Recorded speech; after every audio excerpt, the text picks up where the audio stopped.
தாய் தமிழ் உறவுகளுக்கு வணக்கம்.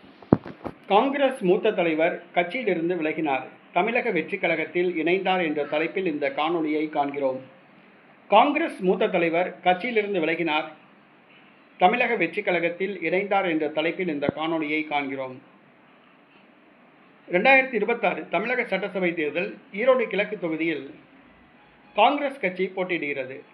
அங்கு காங்கிரஸ் வேட்பாளராக ஒருவர் அறிவிக்கப்பட்டுள்ளார், மனு தாக்கல் செய்தார். அதிருப்தி வேட்பாளராக ஜாஃபர் சாதிக் என்பவர் போட்டியிட்டார். ஜாஃபர் சாதிக் காங்கிரஸ் கட்சி சார்பில் வேட்பாளராக போட்டியிட மனு தாக்கல் செய்திருந்தார். ஆனால் அவரை வேட்புமனு பரிசீலனைக்கு கூட அவரை கூப்பிட்டு கலந்து ஆலோசிக்கவில்லை என கூறப்படுகிறது. காங்கிரஸ் தன்னிச்சையாக வேட்பாளரை அறிவித்தது. இதனால் அதிர்ச்சி அடைந்த ஜாஃபர் சாதிக் சுயேட்சையாக வேட்புமனு தாக்கல் செய்தார். அவர் வேட்புமனுவை வாபஸ் பெறுவார் என எதிர்பார்க்கப்பட்டது. ஆனால் வாபஸ் பெறவில்லை. இந்த சூழ்நிலையில் அவர் காங்கிரஸ் கட்சியிலிருந்து வெளியேறி தமிழக வெற்றிக் கழகத்தில் இணைந்துள்ளார். தமிழக வெற்றிக் கழக வேட்பாளருக்கு ஆதரவு தெரிவித்துள்ளார்.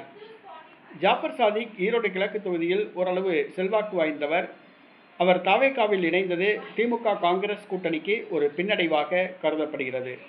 காங்கிரஸ் கட்சியிலிருந்து விலகினார் மூத்த தலைவர், தமிழக வெற்றிக் கழகத்தில் இணைந்துள்ளார்.